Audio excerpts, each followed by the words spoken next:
আগস্টের 5 তারিখের আগে আমরা জানতাম এই দেশে মাত্র 100 জনের 15 জন কোরআন কায়েম হোক তারা চাইতো। এখন এই 3 মাসের ব্যবধানে 100 জনের 58 জন মানুষ চাচ্ছে কোরআন কায়েম হোক। কোরআনে কারিম শোনার আদব দুইটা, 1 নম্বরে চোখ থাকতে হবে, 2 নম্বরে শুনতে হবে। শুধু শোনা না, ফাস্তামিউ দিয়েছেন আল্লাহ, মনোযোগ সহকারে শোনা লাগবে, কারণ এটা ইবাদত আরম্ভ হয়ে গেছে। এটা কি চলছে? ইবাদত চলছে। 2 নম্বরে আমরা যারা বলতে আসি আমাদের আল্লাহ কিছু দায়িত্ব দিয়েছে। আল্লাহ রাব্বুল আলামিন বলেন, ওয়ানজালনা ইলাইকা যিকরা লিতুবাজ্জিনা লিন-নাস মা নুজিলা ইলাইহিম ওয়া লাআল্লাহুম ইয়াতাফাক্কারুন। হে নবী, কোরআন আমি আপনার কাছে এই জন্য দেইনি যে আপনি শুধু সোমাকে মাথার উপরে রেখে দেবেন, না। লিতুবাজ্জিনা লিন-নাস, এটা মানুষের কাছে স্পষ্ট আকারে বর্ণনা দেবেন। কোন মানুষ? লাম শব্দ ব্যবহার করা হয় জীবিত মানুষদের জন্য। লাম শব্দের প্রায় 13টা অর্থ আছে। অন্যতম অর্থ হচ্ছে জীবিত মানুষদের ক্ষেত্রে লাম ব্যবহার করা হয়। এখানে আল্লাহ লিন-নাস দিয়ে জিন্দা মানুষদের সামনে কোরআনের ব্যাখ্যা করার আদেশ দিলেন। দুঃখজনক হলো সত্য, এই 15.5 বছরটা আমরা জীবিত মানুষদের কোরআন শোনাতেই পারিনি। শোনাতে আসলেই বাধা দিত। আপনি শোনাবেন, শোনান, মরে গেলে পড়েন। যেই লোকটা কোরআনে কারিম শুনতে বাধা দেয়, ওই লোকটার বাবা মারা যায়, আমারে ডাক দিয়ে বলবো, হুজুর বাপ মরে গেছে, কোরআন পড়ে দিন।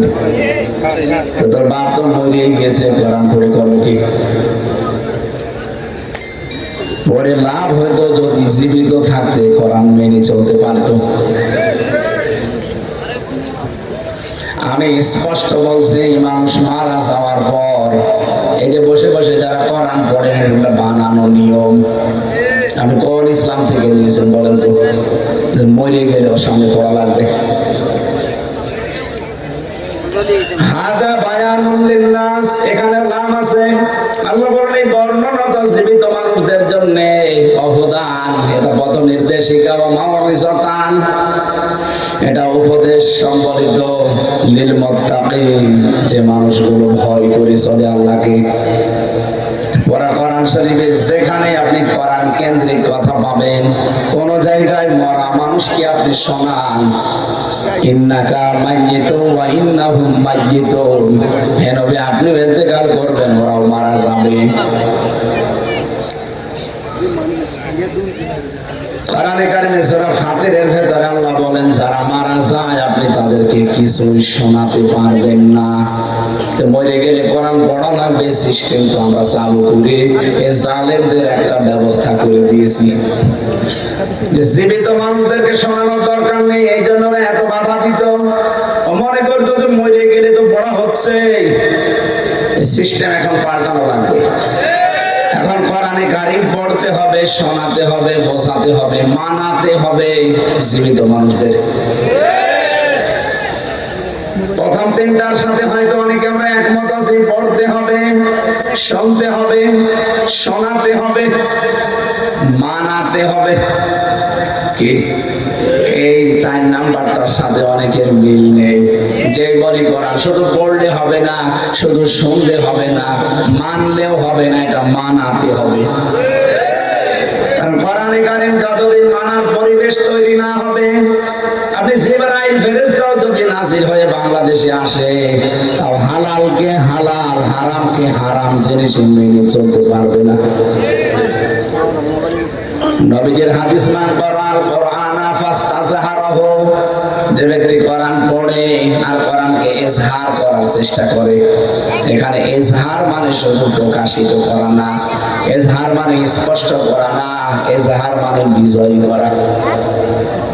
যতদিন পর্যন্ত দেশে কোরআন বিজয়ী না হবে, যত নিয়ম নীতি এই দেশে আছে সবার উপরে কোরআন বিজয়ী থাকা লাগবে। আর এই উদ্দেশ্যে যত নবী আর রাসূল আপনি দেখেন, আল্লাহর যুগে দিন কায়েম করা এই দায়িত্ব পেয়েছিলেন।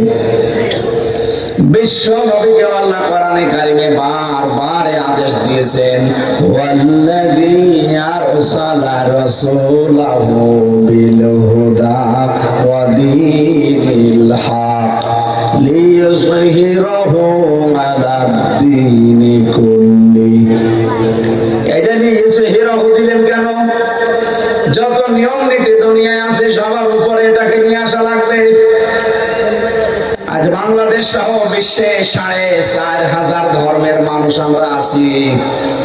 ৪,৫০০ ধর্মের ভেতরে একমাত্র কেবলমাত্র শুধুমাত্র বিজয়ী হওয়ার মতো ধর্ম, দিন, জীবন ব্যবস্থা ইসলাম বা কোরআন। কোরআনে কারীম ছাড়া, ইসলাম ছাড়া পৃথিবীতে বিজয়ী হওয়ার কোন ধর্ম, দিন নেই। যা আছে ওগুলোর পেছনে সব মানুষের হাত আছে, আর কোরআনের পেছনে হাত আছে সরাসরি আল্লাহর। ইন্না নাহনু নাযালনা যিকরা ওয়া ইন্না লাহু লাহাফিজুন। অবশ্যই এটা আমি আল্লাহ নিজে নাযিল করেছি, আর এইটাকে আমি নিজে হেফাজত করব, দায়িত্ব নিয়ে নিয়েছি। এখানে বাংলাদেশ সহ বিশ্বে আজ যারা আল্লাহর এই কোরআনের পেছনে বিভিন্ন কায়দায় লেগে আছেন, কোরআন প্রেমিক মানুষগুলোর পেছনে লেগে আছেন, সফল হতে পারবেন না। আপনি যতই চেষ্টা করেন শেষ বেলায় যেই বিক্রি করবেন। যারা পালিয়ে গেছেন তাদেরকে আহ্বান জানাচ্ছি, ষড়যন্ত্র বন্ধ করেন। আপনারা তো চলেই গেছেন, আবার কি করেন? যেখানে আছেন ওখানেই মরে যান না কেন? আমি বেগমগঞ্জ, এটা আর ওখানে বেগম পাড়া, বেগমগঞ্জ না, এটা বেগম পাড়া। সাহেব পাড়ায় গিয়েছিলাম মালয়েশিয়া, ঘরগুলো সব তালা লাগানো, ও শয়তানরা ঘরে যে থাকে না, হোটেলে থাকে। যে হোটেলে উঠে দেখি 2-3টা শয়তান বসে আছে। কি হুজুর, আমরা আগে পালিয়েছি।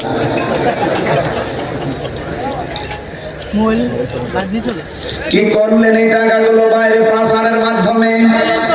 এখন ঘরেও থাকতে পারেন না, যে এত ভয় আল্লাহ ভেতরে ঢুকিয়ে দিয়েছে। সাহেব পাড়ায় যে থাকবেন, পিটিয়ে মেরে ফেলবি জনগণ। কয়েকদিন আগের ওপর দিয়ে যাচ্ছিলাম, পাইলট আমারে বলছে, হেলিকপ্টারের পাইলট, যে এই যে প্রতিষ্ঠানগুলো এখনো সংস্কার পুরাটা হয়নি। হুজুর, আমি তো শয়তানদেরকে বহন করি বেশি। আমার মাঝে মাঝে চিন্তা হয়, যারা টাকা পাচার করেছে, এক একটা বছরে বাংলাদেশ থেকে 42,000 কোটি টাকা পাচার হয়েছে। এই টাকাগুলো পাচার না করে দেশে কর্মসংস্থান তৈরি করতো। 36 লাখ যুবক এখন শিক্ষিত বেকার পড়ে আছে। এই মানুষগুলোর কর্মসংস্থান হয়তো আর ওদের মরণের আগ পর্যন্ত দেশ থেকে কেউ নামাতে পারতো না। শয়তানগুলো টাকা সব পাচার করে করে বিভিন্ন জায়গায় এখানে যা করেছে, মাপ পাওয়ার অযোগ্য হয়ে গেছেন আপনারা। এত ঋণের বোঝা আমাদের মাথার উপরে দিয়ে গেলেন। এদেশে এখন কেউ জন্ম নিলেই 1,10,000 টাকা তার মাথার উপরে ঋণ, মানে জন্মগত ভাবে ঋণ। দেশটাকে ফোকলা করে ফেলেছেন।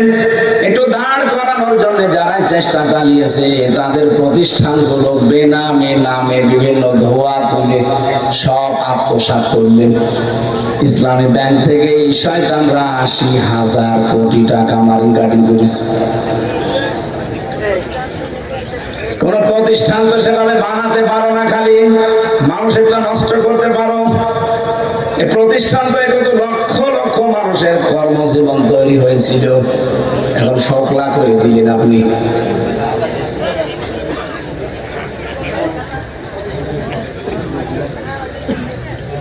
যাওয়ার সময় যে আমার দেশ পত্রিকা একটা রিপোর্ট বের করেছে, তো ভিডিও আকারে, যারা পালিয়েছে দলবল, যাওয়ার সময় 14টা সুটকেস বিমানের যে পাইলট পাইলট আছে, বলছে সুটকেস গুলো উঠেছে, বলে হ্যাঁ চলো, কারো সাথে কথা বলেনি। আপনার নোয়াখালীর কাওয়া কাকুর সাথেও বলেনি। কাওয়ার এসে বলবে যে চলে যাচ্ছে দোয়া করো, তাও বলেনি। দেশের মানুষকে তো বললই না, কাওয়াকেও বলেনি। এমনকি কাওয়া পালিয়ে যাওয়ার পরে ইন্ডিয়াতে নাকি দেখা করতে চেয়েছিল, রাজিও হয়নি। তো কাওয়া আমার দরকার নেই।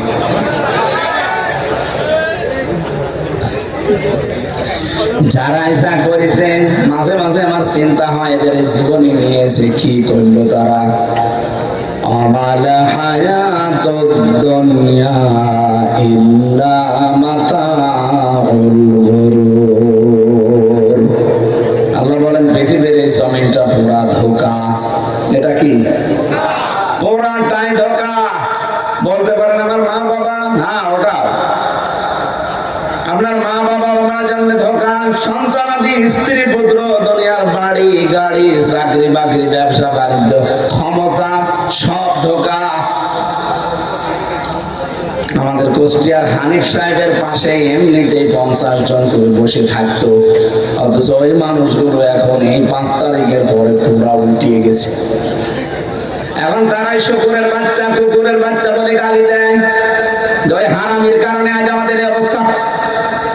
অথচ 5 তারিখের আগে ওরে নবী মনে করে চলতো। আমি নিজে একটা বলছি, বাস্তবতা যে এই যে মাতা হল গুরু, এটা যে ধোঁকা, এটা আমি নিজে বুঝে ফেলেছি। জেলখানায় 3টা বছর আমি ফাঁসির কন্ডেম সেলের ভেতরে ছিলাম, এখানে আমি আরো বেশি বুঝেছি যে দুনিয়া আসলে ধোঁকা। এটা আমার যে পূর্বপুরুষ আছে, আমার বাবা, আমার দাদা, তার বাবা, এই 3 জনের পরে আমি আর চিনি না। 3 পুরুষের পরে আমার মতো মানুষ আমি আর জানিও না যে তাদের নাম কি। আমার বাবা রিয়াজউদ্দিন, তার বাবা জাহান আলী, তার বাবা নমাজ আলী, এরপরে কি সত্যি বলছে যে কোরআন শরীফ, আমি জানি না। অথচ খুব বেশি হলো 60 থেকে 61 বছর আগে এই নমাজ আলীর বাবা মরে গেছে।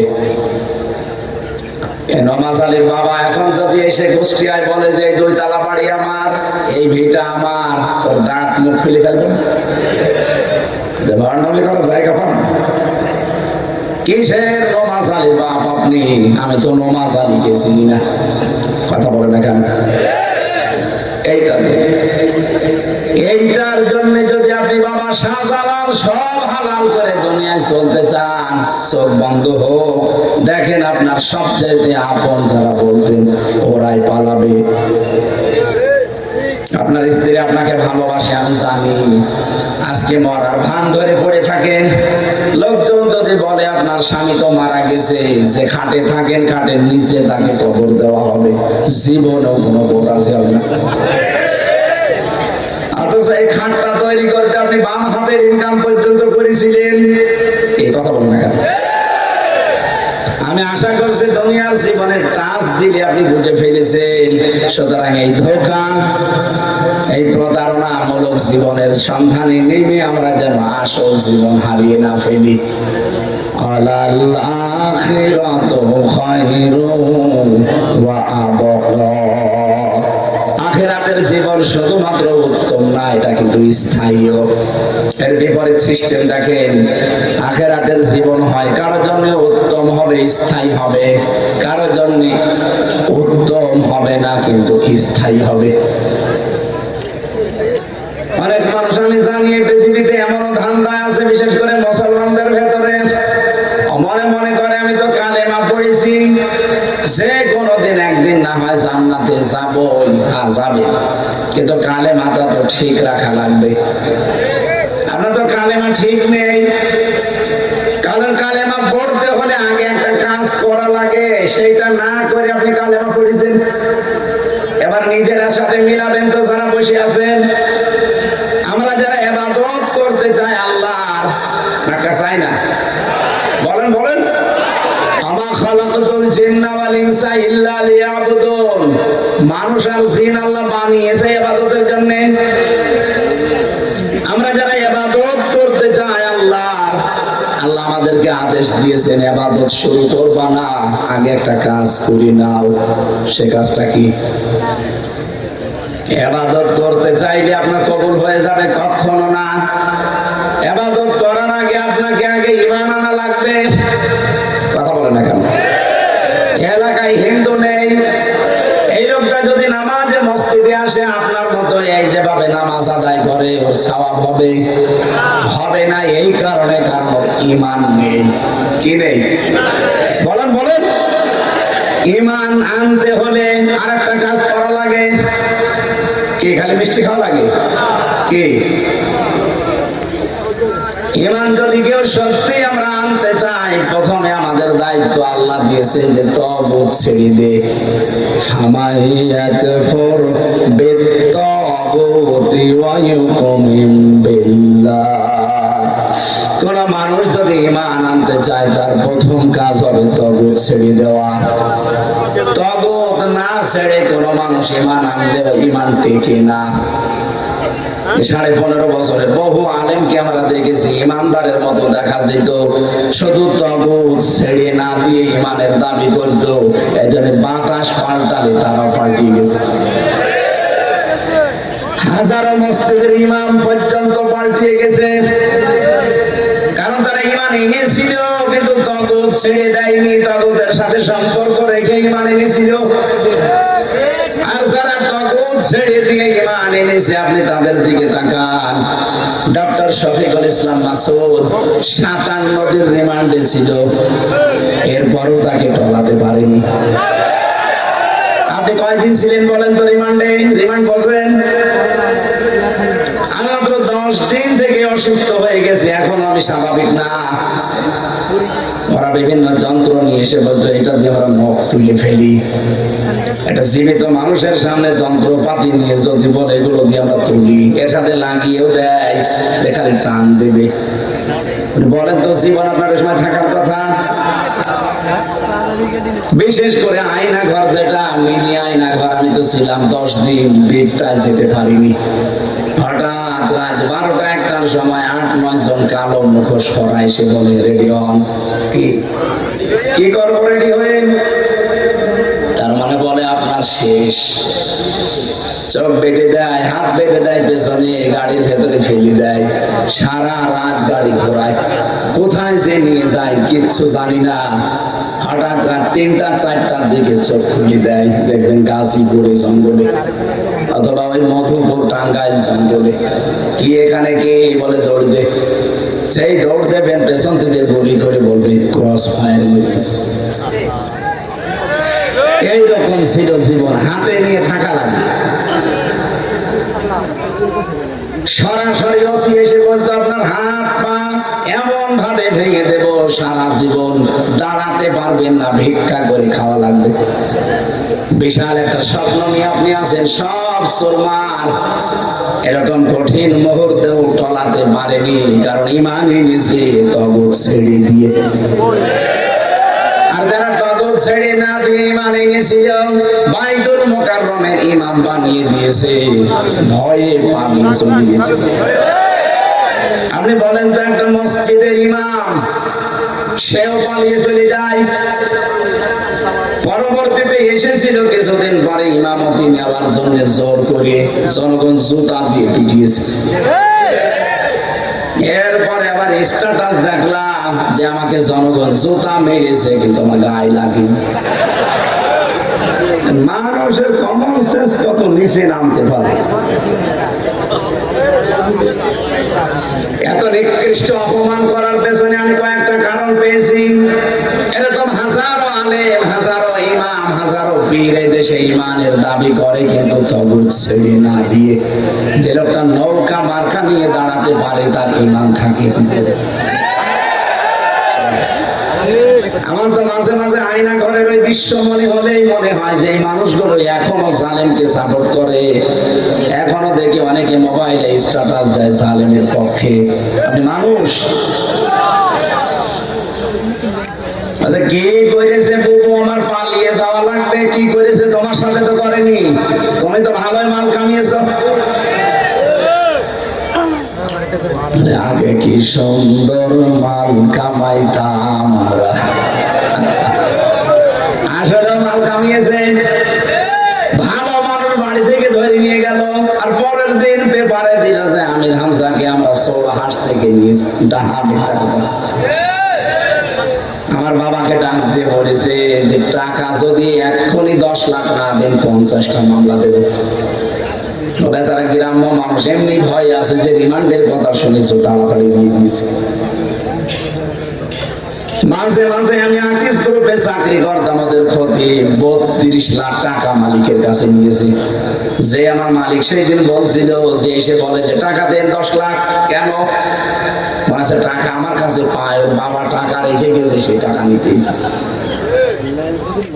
3টা বছরে মামলা এতবার চেষ্টা চালিয়েছে, সিএমএম কোর্ট, জজ কোর্ট, হাইকোর্ট মিলে না, হবে না। 30-32 লাখ টাকা তারা খেয়েছে, তারপরও নতুন করে আবার মামলা দিয়েছে। যে একটা ব্যবসা খুলে নিয়েছিল। এই কয়েকদিন আগের কথা, বগুড়া এক মাহফিলে, স্বাধীনের আগে ছিল মাহফিলটা, ওসি আমাদের তাড়া দিয়েছে মাঠের ভেতর দিয়ে প্রায় 2 কিলোমিটার। ধানের জমিন দিয়ে দৌড়াতে পা হাত পা কেটে অন্ধকারে ধরতে পারেনি, কিন্তু গাড়িটা ধরে নিয়ে গেছে। গাড়ি আর ড্রাইভার নিয়ে গেছে থানায়, টাকা নিয়েছে বিভিন্ন মানুষকে ভয় দেখিয়ে। মাওলানা আব্দুল বারী সাহেব ছিল, তার কাছে 1,13,000 টাকা নিয়েছে। কিন্তু 5 তারিখের পরে পরিবর্তন হয়ে গেলে ওর নামে বিভাগীয় মামলা, ওরা এখন একেবারে পাঠিয়ে দিয়েছে কক্সবাজার। আমি রংপুর থেকে আসার সময় সিরাজগঞ্জ গোল চত্বরে বসে এক দোকানে চা খাচ্ছি, দেখি উনি চলে এসেছে। কার কাছে খবর নিয়ে চলে এসেছে, এসে আমারে বলছে, হুজুর আসসালামু আলাইকুম। কে আপনি? বলছে আমি ওই সেই ওসি আজাদ। আরে ভাই, আপনাকে খুঁজছি, এদিকে আসেন। কোথায় ছিল? বলছে আমি তো পালিয়ে বেড়াচ্ছি। আমারে এখন পাঠিয়ে দিয়েছে একেবারে সেই কক্সবাজার। আমার চাকরি থাকবে কি যাবে, টলমল অবস্থায় আছে। আপনি আমারে মাফ করে দেন। একটা বরদোয়া দিয়েছিলেন এক মাহফিলে, ওর পর থেকে লোকজন আমার খুঁজিয়ে বেড়াচ্ছে। এই দেখেন আমি কি সুন্দর দাড়ি রেখেছি, 3 মাসেই দেখলাম দাড়ি এত বড় হয়ে গেছে। আমরা মাফ করে দিয়েছি, কিন্তু টাকা ফেরত দেন। মাফ করে দেবো, কিন্তু টাকাটা তো ফেরত দেবেন। আমি বিনা কারণে আমার দাঁড়িয়ে 2 কিলোমিটার মাঠের ভেতরে আমি মাফ করে দিয়েছি, জান। কিন্তু টাকা তো আমার একা না, মাওলানা বারী সাহেবের টাকা। টাকা করে দেন। আমার বছর টাকা নেই না, মাল তো কম কামাননি, টাকা ফেরত দেওয়া লাগবে। 7 দিন সময় দিয়েছিলাম, দেখলাম টাকা দিয়েছে 1,13,000 টাকা। বলছে হুজুর আর পারবো না। ঠিক আছে না, আমার মনে হয় বাংলাদেশের ইতিহাসে এই প্রথম যে কোনো পুলিশ টাকা ফেরত দেয়।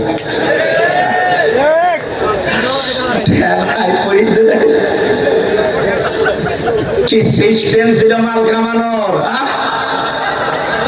ভালো মানুষ হয়ে আছে, মুরব্বী মানুষ ঘরে, চোখ খুলে দেখছে থানার হাজতে, কি গো তুই গাছ কেটেছিস? কখন? স্বপ্নে। আমাকে বেশি করে ফেললাম। এইটাই চলছিল দেশে, সারা দেশে এটা চলছে। সবচাইতে বেশি এগুলো হয়েছে সাতক্ষীরা, চাঁপাইনবাবগঞ্জ, পাবনা। এই 3টা জেলা করা জাহান্নাম বানিয়ে ফেলছে। বুলডোজার দিয়ে ঘর বাড়ি সব ভেঙে দিয়েছে, একেবারে সরাসরি বাড়ি যাই। এই জায়গায় গুলি লাগিয়ে গুলি করছে। কত ভিডিও আমার মোবাইলে আছে, কি আশ্চর্য। আমার কুষ্টিয়ার সাবেক এক এসপি ছিল এক কুলাঙ্গার, ওর জন্মের ঠিক আছে বলে আমার মনে হয় না, কারণ আলেমদের নাম ধরে গালি দিত। বলেছিল আলেমদের হাত ভেঙে দেব, জেল খাটাবো।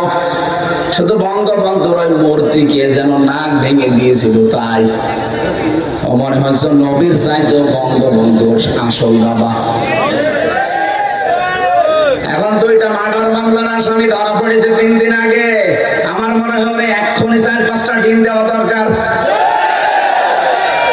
শয়তান সব বলে ফেলবে, কেন কি করেছে, আর এই সচিবালয়ে আগুন লাগার পেছনে কারা দায়ী সব বলতে পারবে। আলেমদের বিরুদ্ধে যারাই অবস্থান নিলাম ভাবে যেতে দেখছি না। কালামানিকের কি অবস্থা, কলার পাতায় শুয়েছিল, এমনকি ওর বিসিও হয়ে গেছে। আপনি যে জিজ্ঞাসা করেন, আমি যেখানে ছিলাম তার পাশে রুমেও আছে এখন। কারারক্ষীর সাথে মাঝে মাঝে আমার তো দেখা হয়, বছর বছর রাতের বেলা কাকায় বিসি নেই। তোর বউ থাকবে,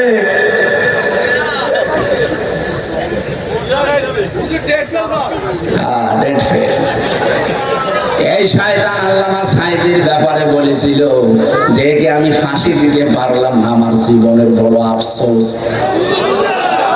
এবার ফাঁসি দে। আমার নোয়াখালীবাসী, বাংলাদেশের 64 জেলার ভেতরে নোয়াখালী কুমিল্লা মানুষ এমনি আপনাদের ভালোবাসে, কারণ এখানে বললাম না আলেমরা বেশি বাস করে। আবু জেহেল যেখানে ছিল, নবীজি ওই জায়গায় ছিল। এখানে আলেম থাকলে কি হবে? মাওলানা ইসমাইল, মাওলানা মঈনুল, মাওলানা রফিকুল্লাহ আফসারী, পাশাপাশি শয়তানও বড় বড়। এখানে আলেম যেমন বড় বড়, শয়তানও বড় বড়। কি কথা বলতো, কথাবার্তা শুনলে আমার মনে হয় মানুষের সব কিছু গরম হয়ে যেত। মরণের ঘর থেকে আল্লাহ ঘুরিয়ে নিয়ে আসবে, একটু শুকরিয়া আদায় কর না। আবার পেছনে লিখেছে ইসলামের, আবার পেছনে লিখেছে মানবতার। তুই মরণের তো আজরাইল দেখে আসলি না সিঙ্গাপুর থেকে? কি অবস্থা তুই দেখলি, তোর চেহারা দেখলে মানুষ ভয় পেত। আল্লাহ একটু সুস্থ করে একটু শুকরিয়া আদায় কর না। শয়তানের বৃদ্ধি মনে আছে আরো বেড়েছিল। দুনিয়াকে যারা টার্গেট বানিয়ে দেয়, মহান আল্লাহ তাদের আখিরাত নষ্ট করে দেয়। ইন্নামা নুমলি লাহুম লিয়াজদাদু ইসমা ওয়া লাহুম আযাবুম মুহিন। মানুষের পাপের বোঝা যখন পরিপূর্ণ হয়ে যায়, আল্লাহ পাক বলেন ওকে আমি অপমানজনক শাস্তি দেই। আমি বাংলাদেশের সাথে একটা আয়াতের হুবহু মিল পাচ্ছি এখন। সূরা নমল 20 নাম্বার পারা, না 19 নাম্বার পারার 20 নাম্বার পৃষ্ঠা 7 নাম্বার লাইনের 52 নাম্বার আয়াতের। আপনি বাড়িতে একটু বাংলা অর্থ আর তাফসীর মিলাবেন, এই বাংলাদেশের সাথে খাপের খাপ, মুমতাজের বাপ মিলে যাবে। একটু দেখেন তো আমার কাছে। ফাতিল কাবয়তুহুম খাবিয়াতাম বিমা যালামু। আল্লাহ বলেন এই সেই ঘরগুলো, আল্লাহ বাইতুন না দিয়ে বয়ুত বহুবচন দিয়েছেন। আল্লাহ পাক বলেন এই সেই ঘরগুলো খাবিয়াতান, জনশূন্য করে দিয়েছি, পরিত্যক্ত বানিয়ে দিয়েছি। বিমা যালামু, এদের জুলুমের কারণে। জালেমরা যেখানে যেখানে, সারা বাংলাদেশের 630টা থানা, কম বেশি প্রায় জায়গায় আমি গেছি, যেখানে জালেমরা জুলুম করেছে পুরা জায়গাটা পর্যন্ত আল্লাহ অভিশপ্ত করে দিয়েছে। আপনি জালেমদের বাড়ি ঘরের দিকে তাকাবেন, আমার কুষ্টিয়ার হানিফের বাড়ি এখন গণ টয়লেট হয়ে গেছে। আপনাদের কালা কাকুর বাড়িটা ওইরকম। এই পাশের জেলা কুমিল্লা, মানুষের বিরুদ্ধে সবচেয়ে বেশি এদেশে ইসলামের বিরুদ্ধে যারা ঠান্ডা মাথায় ষড়যন্ত্র করেছে, এই লাকসামের ওই লোকটা একটা। তার বাড়ি ঘর দেখেন, বাড়ির সামনে লিখে দিয়েছে মানুষ আয়না ঘর। জালেমদের অধিকাংশ বাড়ির নিচের আমি খবর জানি, কারণ অধিকাংশ মানুষকে যারা টর্চার ছেলে নিয়ে জুলুম অত্যাচার করতো তাদেরকে পরে ছেলে পেতাম। যত মানুষের সাথে ছেলে আমার দেখা, এই নোয়াখালীর একজন ছিল হাতিয়ায় বাড়ি, হাতিয়ায় জেলায় না, এই লোকটা একটা আলেম কওমি মাদ্রাসার। আমার সাথে পাশের ছেলে ছিল, কি এত অত্যাচার করেছে। আমারে বলছে হামজা ভাই আপনার সাথে কি করেছে আমি জানি না, তবে আমার এই পায়ের ভেতর দিয়ে হাত ঢুকিয়ে পায়ের ভেতর দিয়ে হাত দিয়েছে, এরপরে সামনে লোহার ব্যারিকেডের সাথে তালা লাগিয়ে দিয়েছে। 24 ঘন্টা এভাবে আমি তালা মারা, 1 দিন 2 দিন 5 দিন না। ওখানে আমি শুনেছি নাকি 10 বছর 12 বছর 14 বছর পর্যন্ত একটা মানুষ পড়ে আছে, ও জানে না যেটা কোন বছর, ওর নাম কি তাও ভুলে গেছে। এক একজনের নখ এত বড় বড় নখ হয়ে গেছে।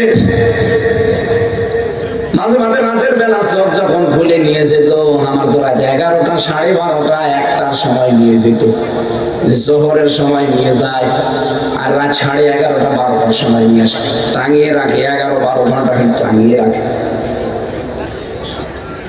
আমার মতো একটা দুর্বল মানুষ, আমি এমনি চলতে পারি না, মাজায় দড়ি লাগিয়ে মনে হচ্ছে ছাগল কিনে নিয়ে যাচ্ছে। পেছনে হ্যান্ডকাপ লাগায়, সামনে দিকে তো হয় পেছনে লাগিয়ে দেয় যেন হাত কেটে যায়, পায়ের সাথে ডান্ডা বেড়ি লাগিয়ে, চোখে কালো কাপড় দিয়ে বেঁধে দিয়ে যখন নিয়ে যেত বলতাম একটু খুলে দেন দেখি কোন জায়গা। যদি একটু উঁচু করে দিত ওই চোখটা দিয়ে দেখতাম কেউ কেউ লিখে রেখেছে দেওয়ালের সাথে, এত বড় বড় নখ হয়ে গেছে, খুশিয়ে খুশিয়ে ভাঙা ভাঙা অক্ষরে লিখে, ভাই কেউ যদি বাইরে যেতে পারেন এই নাম্বারটাই বলবেন যে আমি বেঁচে আছি।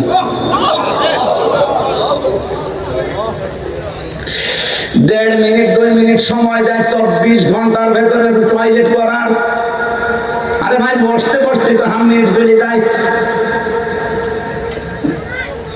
সকালবেলা আসে 9টা-10টার দিকে কয়েকটা পচা ছোলা নিয়ে, পারলে খান না পারলে ফেলে দেন। দুপুর বেলা 1 মুঠ ভাত দেয়, তার মধ্যে কেউ মাখিয়ে দিয়েছে। এই কঠিন পরিস্থিতি আপনি তৈরি করেছিলেন। বড় বড় বীর যেগুলো আয়নাঘর আমি শুনেছি, প্রত্যেকটার সাথে তল দিয়ে সুড়ঙ্গ করে ভারতের সাথে লাইন করা আছে। বেশি ঝামেলা করবেন, মেরে ওখান থেকে পাঠিয়ে পরে পশু পাখির খাবার বানিয়ে দেবে। বহু মানুষকে আমার সামনে বলেছে যে আমরা বহু মানুষকে মাছের খাবার বানিয়ে দিয়েছি। বহু মিথ্যা কথা আমাকে দিয়ে লিখিয়েছে যে এগুলো বলবেন আদালতে, না একটা কথা আমার না। সব জামাত ইসলামের বিরুদ্ধে, আকিজ গ্রুপের বিরুদ্ধে, না এগুলো আমার বলা সম্ভব না। বলছে যদি না বলেন আপনার বউ তুলে নিয়ে আসবো। চরিত্র কত নিচে নামলে এই কথা বলতে পারে একজন আলেমকে বলেন তো। হ্যাঁ একটা হিন্দু আমি পাইনি, রিমান্ডে যত অফিসার পেয়েছি সব মুসলমানের নাম। যারা বাতিকুল ইসলাম ভইয়া, শেখ ইমরান হোসাইন, আসাদুজ্জামান, জাহিদ হাসান, মিজানুর রহমান, মনির খান, একটা কি হিন্দু? অথচ আল্লাহর ভুল ধরত। রিমান্ডে আমার মামলার প্রশ্ন আমাকে করেন না। কোরআন শরীফের একটা আয়াতের বাংলা বলার পর বলতো না এটা আমার আল্লাহ ঠিক হয়নি। বলেন আল্লাহর যারা ভুল ধরতে পারে আমারে তারা ছাড়বে? আল্লাহ বলেন জালেমদের এই বাড়ি পর্যন্ত আমি অভিশপ্ত বানিয়ে দিয়েছি, এখানে এখন দেখবেন খাওয়াতান জনশূন্য হয়ে গেছে। এ পর্যন্ত আল্লাহ শেষ করেননি, এর পরের অংশ আমাদের জন্য। ইন্না ফি যালিকা লায়াতান লিকাউমিন ইয়ালামুন। লামে তাকিদ আছে, অবশ্যই এর ভেতরে শিক্ষা আছে যারা জ্ঞানী তাদের জন্য।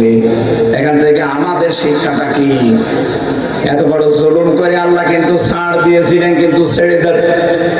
কথা বলেন না কেন? আগামীতে যারা চেয়ারে বসবেন 5 বছরের জন্য, অনেকে কিন্তু আশা করে বসে আছেন, খালা হাতে পায় দেখেন কি করি, কি করবেন। বিভিন্ন কায়দা তো আরম্ভ অনেকে করে দিয়েছেন। সাবধান, যদি একবার ঢালা পেয়ে আবার ওই জালেমদের মতো শুরু করেন, 5 বছর পরে আপনার বাড়িও গৃহহীন হয়ে যাবে, ওইটাও জনগণের টয়লেট হবে। এই জন্য সতর্ক করছেন, বিশেষ করে আমাদের প্রতিবেশী নামে কলঙ্ক। তামাম দুনিয়ার নিকৃষ্ট জাতি হিসাবে এখন পরিচিত এই উগ্রপন্থী হিন্দুরা। আপনি ইন্টারনেট গুলো দেখেন, মাইক্রোসফট এবং ভয়েস অফ আমেরিকার যতগুলো তথ্য আমি নিজে নিজে দেখেছি, প্রত্যেক জায়গায় একটা তো মুসলমান, প্রত্যেকে অমুসলিম। তামাম দুনিয়া দিয়ে 257টা রাষ্ট্র নিয়ে জরিপ করে, তামাম দুনিয়ায় জরিপ হচ্ছে এখন এইটা পৃথিবীর সবচাইতে বড় মিথ্যুক জাতি এই হিন্দুরা। সব হিন্দু না, উগ্রপন্থী যারা মোদির ভক্ত তারা। 2 নম্বরে বাংলাদেশ সম্পর্কে মাইক্রোসফট এরা রিপোর্ট দিয়েছে, এই বাংলাদেশে এতদিন পর্যন্ত যারা দায়িত্বে ছিলেন স্বাধীনতার পর থেকে আগস্টের 5 তারিখের পর থেকে 4 মাস সবচাইতে বেশি হিন্দুরা শান্তিতে আছে। অথচ তাদের কাজ কারবার দেখছেন কি করছে তারা? প্রতিবেশীর নাম নিয়ে আল্লাহর ঘর গুলো, আজকে একটা ঘর ভেঙেছে মসজিদ।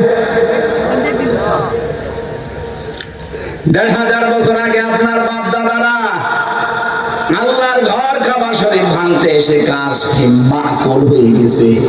কথা বলেন না, আপনাদেরকে আমি সতর্ক করছি, কারণ প্রতিবেশী এখনো কিন্তু আল্লাহ আবাবিল পাঠাতে ভুল করবেন না। সারা বিশ্বের মানুষেরা মাটির নিচে কেউ তেল পায়, কেউ গ্যাস পায়, কেউ স্বর্ণ পায়, কেউ লোহা পায়, আরো শয়তানরা খালি মন্দির পায়। বলে না, এখানে 500 বছর আগে মন্দির ছিল। এই এলাকাকে 850 বছর মুসলমানরা শাসন করেছে। আমাদের ধর্মে বাড়াবাড়ি নেই, জবরদস্তি নেই। তাই নাই যদি এগুলো থাকতো আপনাদের মতো 850 বছর আমরা শাসন করেছি, একটাও হিন্দু থাকার কথা ছিল না। পৃথিবীর ইতিহাস দেখাতে পারবেন যে কোন মন্দির ভেঙে আমরা মসজিদ বানিয়েছি? বলেন। এখন যদি বলি ঢাকার স্বামীবাগের ইসকন মন্দির, এটা 1000 বছর আগে মসজিদ ছিল, ভেঙে ফেলি, কি করবেন আপনি? এখানে 96% মুসলমান। আমাদের ধর্মে জোর নেই, জবরদস্তি নেই, এই জন্য আমরা কিছু বলি না। এতদিন যাই করেছেন আমাদেরকে মেরেছেন, আমরা কিছু বলিনি, কিন্তু এখন আপনারা আল্লাহর ঘরে হাত দিয়ে আরম্ভ করেছেন। গজব আসলে শুধু আপনারা মরবেন না, প্রতিবেশী হিসাবে কিছুই যদি না বলি আল্লাহ আমাদেরকেও ছাড়বেন না। আশা করবো আপনারা এই মারাত্মক অপরাধটা বন্ধ করবেন। সারা দুনিয়া ধিক্কার দিচ্ছে, কারো সাথে ওদের মিল নেই। আপনি জানেন ওদের কারোর সাথে মিল নেই। পাকিস্তানের সাথে ওদের মিল নেই, আফগানিস্তানের সাথে মিল নেই, ভুটানের সাথে নেই, মালদ্বীপের সাথে নেই, নেপালের সাথে নেই, মায়ানমারের সাথে নেই, বাংলাদেশের সাথে ছিল এতদিন কন্যার কারণে, কন্যা নেই, মিল নেই। চীনের সাথে ওদের মিল নেই। আপনাদের ছাড়া যদি এতগুলো দেশ সব চলতে পারে, বাংলাদেশ ভারত ছাড়া চলবে, কোনো অসুবিধা নেই। প্রতিবেশী যদি প্রতিবেশীর মতো থাকতে পারেন, সম্মান দেব। প্রতিবেশী যদি মালিক হওয়ার চেষ্টা করেন, কথা বলেন না কেন? আমাদের কিচ্ছু না থাকতে পারে, হালকা পাতলা ঈমান আছে, আমাদের মনুষ্যত্ব আছে আর ব্যক্তিত্ব আছে। এমনি কাউকে সম্মান দেয়, কিন্তু কারো খবরদারি আমরা মানি না। আমাদের স্বাধীন দেশ, স্বাধীনভাবে চলতে দেন, নিজেরাও স্বাধীন মতো থাকেন। কারো সাথে তো মিল নেই আপনাদের। খ্রিস্টান মেয়েদেরকে আপনারা উলঙ্গ করে রাস্তায় হাঁটিয়েছে। ডোনাল্ড ট্রাম্প এমনি রেগে গেছে, সে একজন খ্রিস্টান। সে কয়েকদিন আগে ঘোষণা দেয়নি যে আমি জানুয়ারির 20 তারিখে শপথ নেব, ভারতীয় 16 লাখ আমার দেশে আছে, সব ফেরত পাঠাবো। দাদা, আপনার কিন্তু ধুতি আর পরার সময় পাবেন না। একবারে যখন 16 লাখ চলে আসবে, এদিকে বাংলাদেশের সাথে আপনার সব কাট। আমরা এখন ব্যবসা করছি পাকিস্তানের সাথে, তুরস্কের সাথে, চীনের সাথে। আপনার আলু পেঁয়াজ সব পচতেছে এই মিথ্যা কিছু সংবাদ পরিবেশনের কারণে।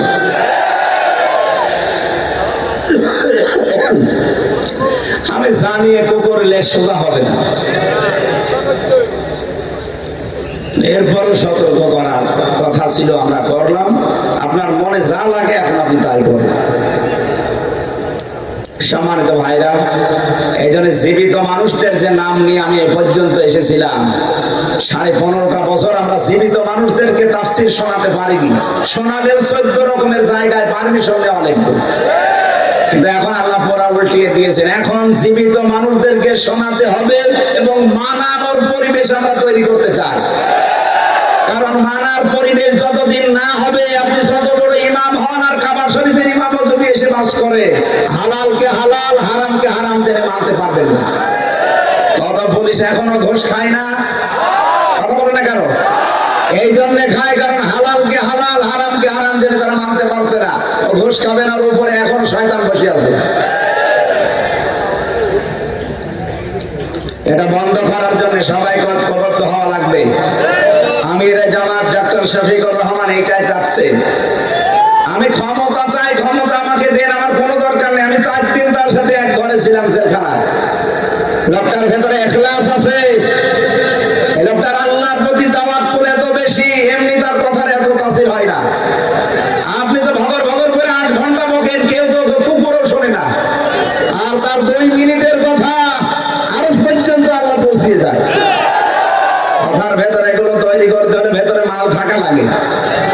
তার এক একটা সেজদা আধা ঘন্টা 45 মিনিট কেটে যায়, আপনি 1 মিনিটও সেজদা দেন না। আল্লাহর সাথে আপনার কোনো সম্পর্ক আছে?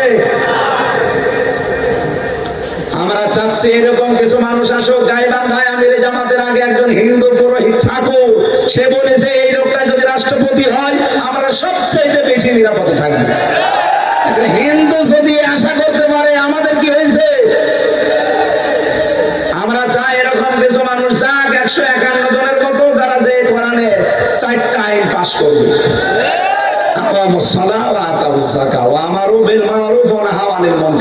এই 4টা কাজ যদি সংসদে পাস হয়, বাংলাদেশ একদিনের ভেতরে দেখবেন মিনি জান্নাত হয়ে গেছে। এটা ওয়াজ করার কাজ না, এটা বাস্তবে দেখানোর কাজ। আমরা সেই পরিবেশ তৈরি করতে চাই না। পরের শব্দে আল্লাহ দিয়েছেন আল্লাহুম ইয়াতাফাক্কারুন।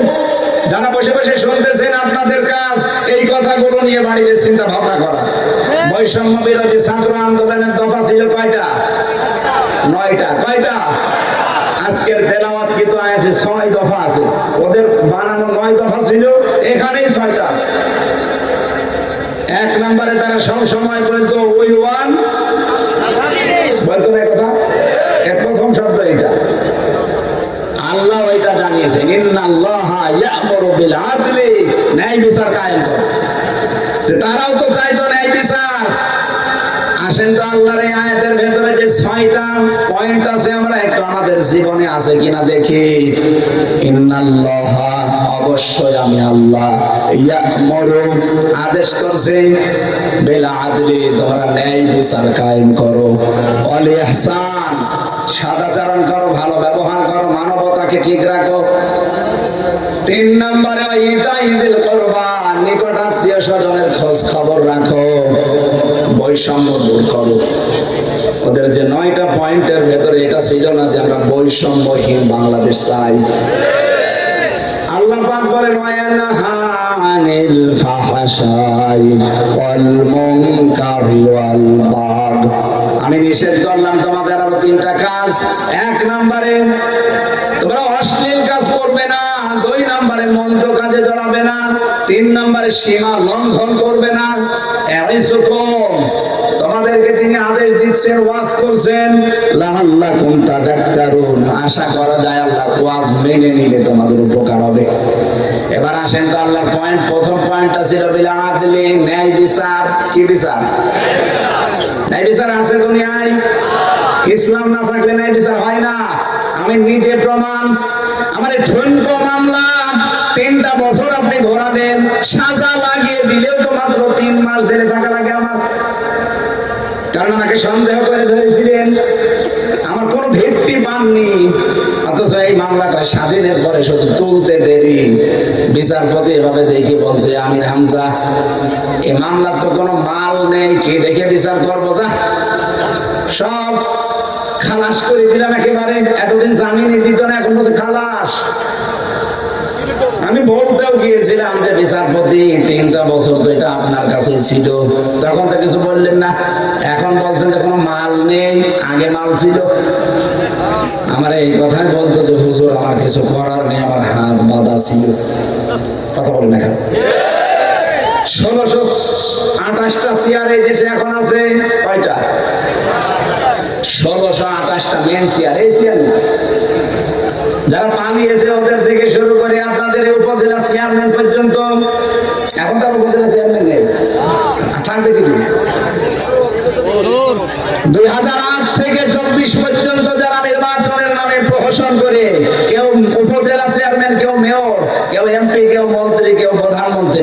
জীবন আপনি পরিচয় দেবেন না যে সাবেক এমপি, কারণ আপনি একটা চোর। পোস্টারে যদি লেখেন এতটুকু দেখবেন যে সাবেক চোর। সাবেক এমপি আপনি লিখতে পারেন না, বা আপনাকে আমরা ভোট দেইনি। এই কথা বলছেন না কেন? আমরা ভোট দিয়েছি আপনাকে। আমার এখন 33 বছর বয়স। 18 বছর থেকে শুরু করলে আমি 3 বার ভোট দিতে পারি, কই একবারও পারিনি। একবারও যদি আমি না পারি, পেরেছে কে? এক চাষি বিকালে ভোট দিতে গেছে, বলছে চাষি আপনি এখন আসলেন, সকালে চাষা ভোট দিয়ে গেল, ওই সময় আসতে পারলেন না? তোমার চাষা তো 8 বছর আগে মারা গেছে। কি ভোট হয়েছে, কি আশ্চর্য দেশ গো। আর ওরা লেখে সাবেক এমপি, সাবেক মন্ত্রী।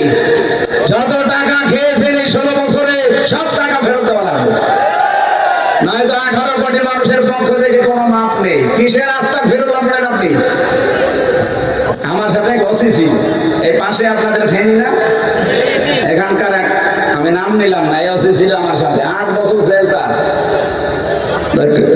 মাঝে মাঝে ফাঁসির ওই কন্ডেম ছেলে এসে আমার তো 24 ঘন্টা তালা লাগানো, 24 ঘন্টা সিসি ক্যামেরা দেওয়া, তালা লাগিয়ে ক্যামেরা দিয়ে আবার কারারক্ষী বসিয়ে রাখি। এত ভয় পেত আমার শরীর চলে না, আর ভয়ে ওরা বাঁচে না। সাইড দেওয়ার ভেঙে ওরা চলে আসে। মাওলানা মামুনুল হক আর আমি রামজা বাঘের মতো ভয় পায়।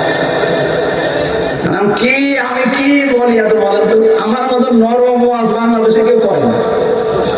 একেবারে নরম নরম কথা বলি না, আপনি যা বলেন সব কইছে গিয়ে লাগে।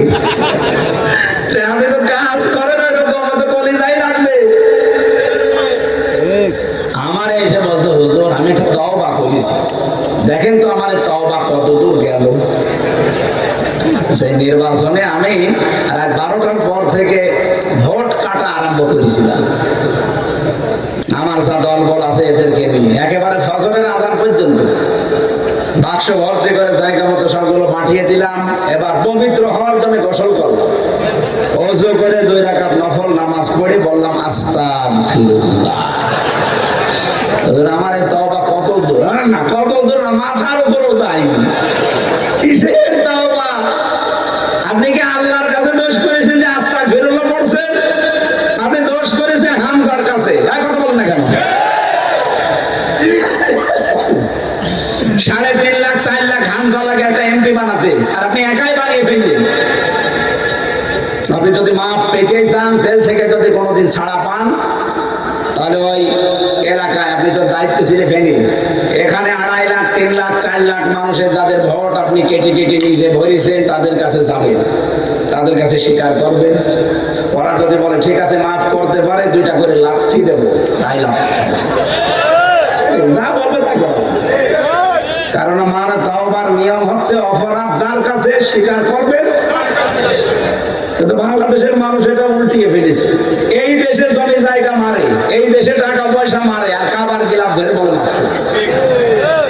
তো টাকা মারলে নোয়াখালী, আর কোথায় যে কি করিস?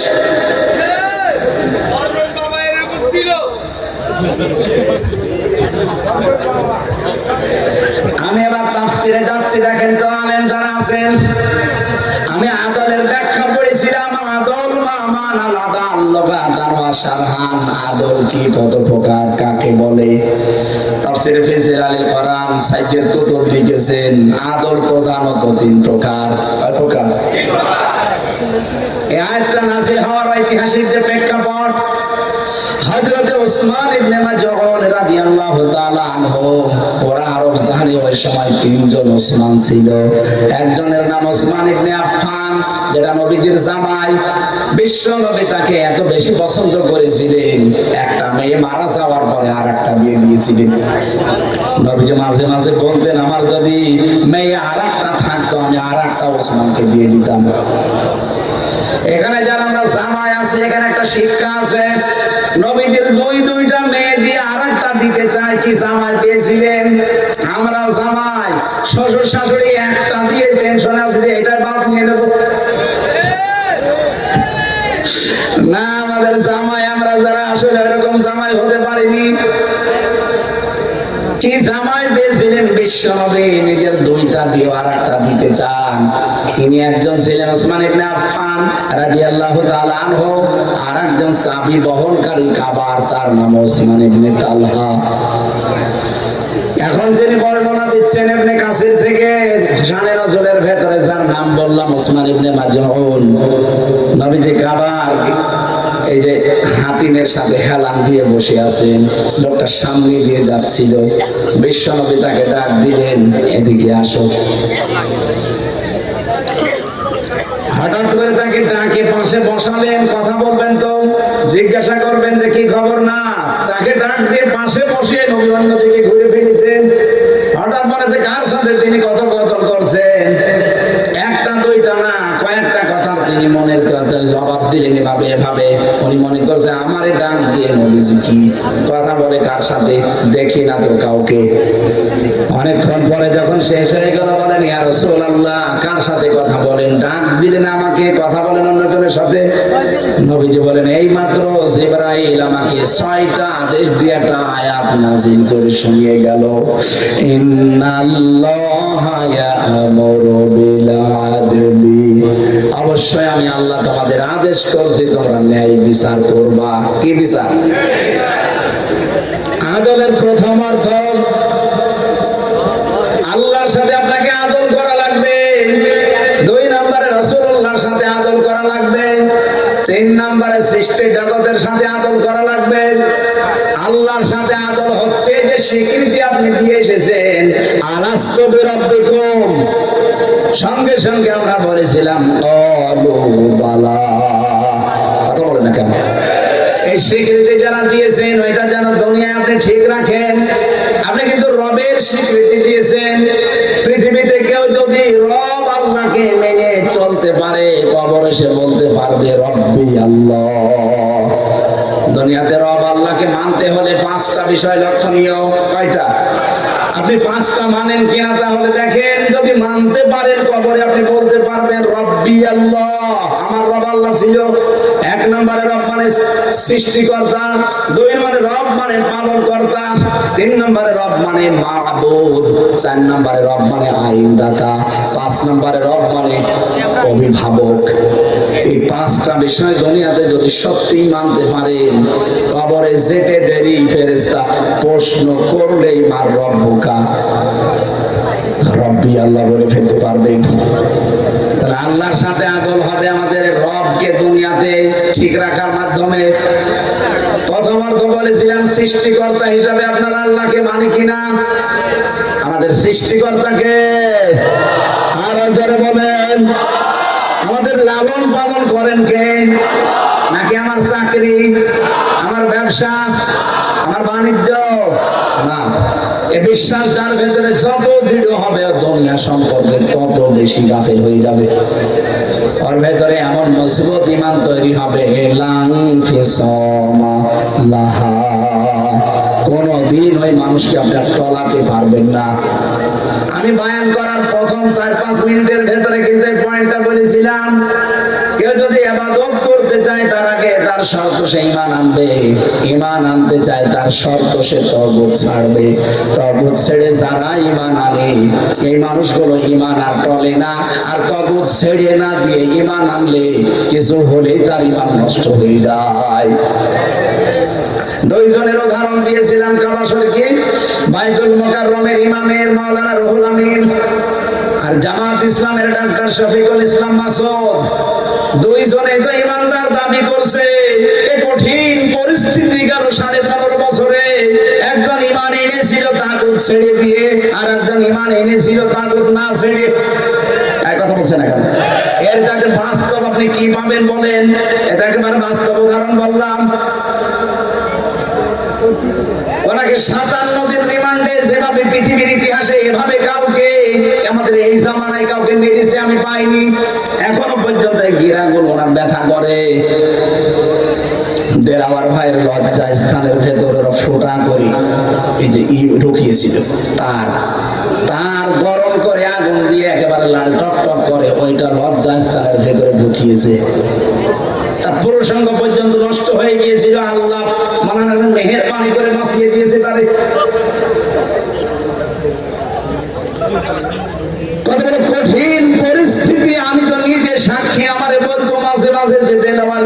এইভাবে পিটাতাম, এইভাবে লাথি দিতাম, ফুটবলের মতো পিটিয়েছে পুরা ঘরের ভেতরে। আমার গায়ে হাত তোলেনি, কিন্তু আমার টাঙ্গিয়ে রেখেছিল। আমার মাজা ওই দিন থেকে ব্যথা, এই দেড়ার ভেতরে এখনো পর্যন্ত আমি স্বাভাবিক হতে পারিনি।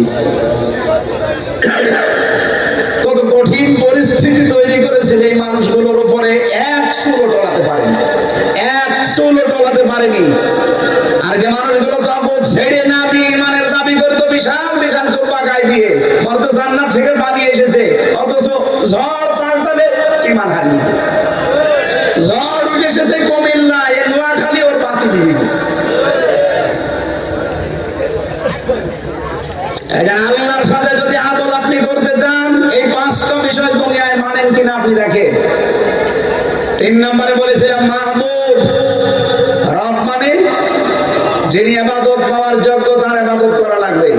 4 নম্বরে রব মানে আইনদাতা, আপনি কার আইনের পেছনে ঘোরেন? আপনি তো আদল করতে পারছেন না আল্লাহর সাথে, 100 ভাগ ধরা খাবেন।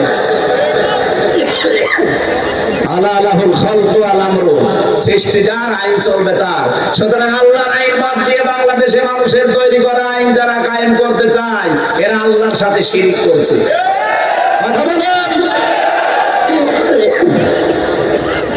বাংলাদেশে 96% মুসলমান শুধু আদমশুমারিতে আর ভোটার আইডি কার্ডে, আর শুধু মুসলমানই দেওয়া আছে, খাতনা করা আছে।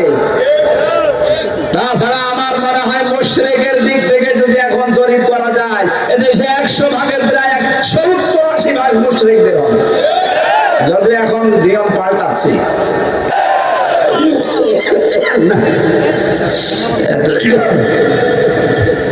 এত ঝামেলা হলে কথা বলা তো সমস্যা। একটা কিছু দিয়ে বাতাস দেওয়া যায় না, এটা দিয়ে একদম নির্দেন ভেঙে যাচ্ছে, তো এই কারণে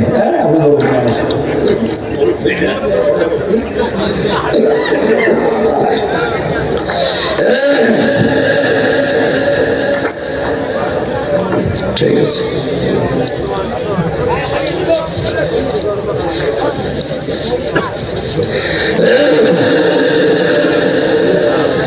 এখন ঘুমানো দরকার আর রেস্টে থাকা দরকার। এইভাবে মানে ঘোড়ার মতো ছুটে বেড়ালে শরীর ভালো হয়। মেলা রাত হয়ে গেছে। আদলের 2 নম্বর অর্থ রাসূলুল্লাহ। রাসূলুল্লাহর আদর্শ প্রতিষ্ঠা করার মাধ্যমে আদল দেখানো যায়। 3 নম্বরে আদল সৃষ্টি জগতের সাথে। এই সৃষ্টি জগতের ভেতরে আমরা আরম্ভ করেছিলাম তাফসীর থেকে, মানুষের সাথে আদল। ন্যায় বিচার মানুষের কাছে প্রতিষ্ঠা করার দরকার আছে না? আল্লাহর প্রথম নির্দেশ এইটা। এই 54 বছর পার হয়ে গেল, ন্যায় বিচার কি খালি শুনেছি, কোনোদিন দেখিনি। আর যেটা দেখি নাই সেটা শুনেছি। হযরত ওমর ন্যায় বিচার করেছিলেন, নিজের ছেলেকে পর্যন্ত ছাড় দেননি। ওইরকম একটা পরিবেশ আমরা দেখতে চাচ্ছি এই চর্মচোখে। আপনারা চান না? সময় যদি সুযোগ আল্লাহ করে দেয়, এরকম পরিবেশ আমরা যেন দেখে মরতে পারি। বলেন আমিন।